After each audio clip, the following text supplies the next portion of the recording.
नमस्कार। आज के इस विश्लेषण में हम बात करेंगे 2 जून 2023 के उस भयानक ओडिशा ट्रेन हादसे की। आज हम तथ्यों, डेटा और जांच रिपोर्ट्स के जरिए ये समझने की कोशिश करेंगे कि आखिर उस शाम पटरियों पर ऐसा क्या हुआ था जिसने पूरे देश को हिलाकर रख दिया। सिर्फ 60 सेकंड। जरा सोचिए, पहानागा बाजार स्टेशन पर महज इन 60 सेकंड्स में भारतीय रेलवे का इतिहास हमेशा के लिए बदल गया। शाम के 6:55 हो रहे थे और पलक झपकते ही एक ऐसा भीषण हादसा हुआ जिसने सेकंडों में सैकड़ों जिंदगियां छीन ली। अब यहां सबसे बड़ा सवाल ये उठता है कि आज के इस मॉडर्न जमाने में जहां सब कुछ ऑटोमेटेड है, हर मूवमेंट कंप्यूटर कंट्रोल करता है, वहां आखिर 2 एक्सप्रेस ट्रेनें एक ही पटरी पर आमने सामने कैसे आ गईं? चलिए इस रहस्य को सुलझाते हैं। तो शुरुआत करते हैं घटनाक्रम से। 2 जून 2023 की वो शाम दोपहर के करीब 3:20 पर कोरोमंडल एक्सप्रेस शालीमार स्टेशन से अपनी यात्रा पर निकलती है और ठीक उसी दौरान बेंगलौर से आ रही हावड़ा एक्सप्रेस भी रास्ते में थी, लेकिन वो करीब 2.5 घंटे लेट चल रही थी। अब देखिए, ये जो 2.5 घंटे की देरी थी ना, यही एक बहुत खौफनाक संयोग बन गई, क्योंकि इसी देरी की वजह से दोनों ट्रेनें शाम 6:55 पर बिल्कुल एक ही समय पर बहानागा स्टेशन के पास पहुंच गईं। इस पूरी घटना और इसके गंभीरता को समझने के लिए हमें पहले स्टेशन का ट्रैक लेआउट समझना होगा। स्टेशन पर कुल 4 रेलवे ट्रैक थे। बीच में 2 मेन लाइनें होती हैं, एक अप मेन लाइन और दूसरी डाउन मेन लाइन, और इन दोनों मुख्य लाइनों के बिल्कुल बगल में एक एक साइड ट्रैक होता है। रेलवे की भाषा में इसे लूप लाइन कहते हैं। अब ये लूप लाइन क्या होती है? आसान शब्दों में कहें तो ये एक साइड ट्रैक है जहां एक ट्रेन को सुरक्षित रूप से पार्क कर दिया जाता है ताकि मेन लाइन से कोई दूसरी फास्ट ट्रेन बिना रुके गुजर सके। हादसे वाले दिन इसी लूप लाइन पर एक मालगाड़ी खड़ी थी जो पूरी तरह से हजारों टन लोहे से लदी हुई थी, मतलब एक बहुत ही भारी भरकम और पक्की रुकावट। अब आते हैं इस विश्लेषण की सबसे अहम हिस्से पर, तकनीकी चूक। आखिर ये सिग्नलिंग फेलियर हुआ कैसे? देखिए, हादसे से कुछ घंटे पहले पास के ही एक लेवल क्रॉसिंग पर बूम बैरियर की मरम्मत का काम चल रहा था। वहां कर्मचारियों ने लोकेशन बॉक्स खोला, जिसे आप रेलवे सिग्नलिंग सिस्टम का नर्वस सिस्टम या दिमाग कह सकते हैं, और यहीं पर सबसे बड़ी, सबसे घातक गलती हुई। सर्किट की वायरिंग को गलत तरीके से जोड़ दिया गया। इस एक गलत कनेक्शन ने पूरे इलेक्ट्रॉनिक इंटरलॉकिंग सिस्टम को धोखा दे दिया और जो सेफ्टी मैकेनिज्म था वो पूरी तरह से बाईपास हो गया।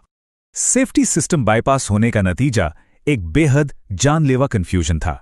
स्टेशन मास्टर की स्क्रीन पर सब कुछ हरा दिख रहा था, मतलब सिस्टम कह रहा था कि मेन लाइन बिल्कुल क्लियर है, लेकिन असलियत, जमीन पर ट्रैक का स्विच उस लूप लाइन की तरफ सेट था। जी हां, उसी लूप लाइन की तरफ जहां वो लोहे से लदी मालगाड़ी खड़ी थी। डिजिटल स्क्रीन और असल पटरियों के बीच का ये मिसमैच ही इस हादसे की असली जड़ बना। और इस वक्त कोरोमंडल एक्सप्रेस की रफ्तार थी 128 किलोमीटर प्रति घंटा। लोको पायलट ने ग्रीन सिग्नल देखा था तो जाहिर है उसे लगा सब ठीक है और वो उसी स्पीड से ट्रेन आगे बढ़ा रहा था। लेकिन क्योंकि पटरियों का स्विच लूप लाइन की तरफ मुड़ा हुआ था, 128 की इतनी तेज रफ्तार में वो ट्रेन मेन लाइन के बजाय सीधे उस लूप लाइन में घुस गई। लूप लाइन में जाते ही कोरोमंडल का इंजन सीधे उस खड़ी मालगाड़ी से टकरा गया। टक्कर इतनी भयानक थी कि इंजन मालगाड़ी के ऊपर चढ़ गया और बोगियां खिलौनों की तरह हवा में उछल गईं। और तबाही यहीं नहीं रुकी। ठीक उसी पल बगल वाले ट्रैक से हावड़ा एक्सप्रेस गुजर रही थी। कोरोमंडल के पटरी से उतरे डिब्बे इस तीसरी ट्रेन से भी जा टकराए। मतलब कुछ ही सेकंड्स के अंदर 3 ट्रेनों की एक साथ भीषण टक्कर। अब बात करते हैं बचाव कार्य और इस त्रासदी के बाद के मंजर की। उस गुप्त अंधेरे में इंसानियत की एक अद्भुत मिसाल देखने को मिली। वहां के स्थानीय लोगों ने किसी सरकारी मदद या बड़ी मशीनरी का इंतजार नहीं किया।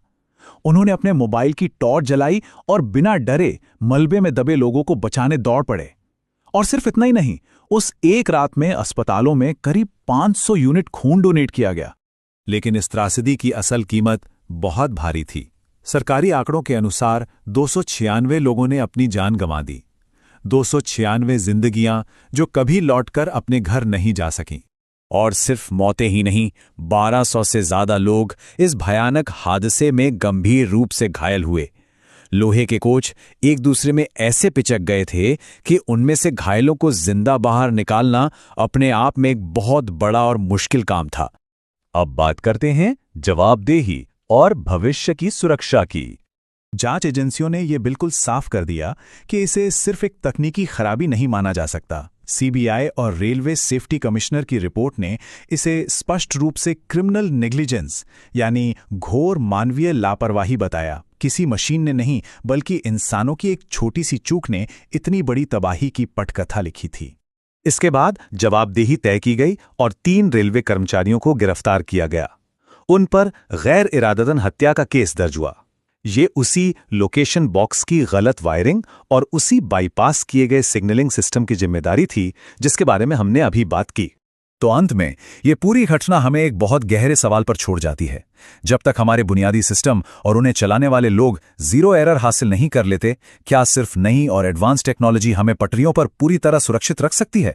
हम चाहे कितने भी आधुनिक सुरक्षा कवच बना लें, अगर बुनियादी वायरिंग ही गलत हो जाएगी तो खतरे तो हमेशा बने रहेंगे ना। इस सवाल पर जरूर गौर कीजिएगा। इस विश्लेषण में हमारे साथ जुड़ने के लिए आपका धन्यवाद।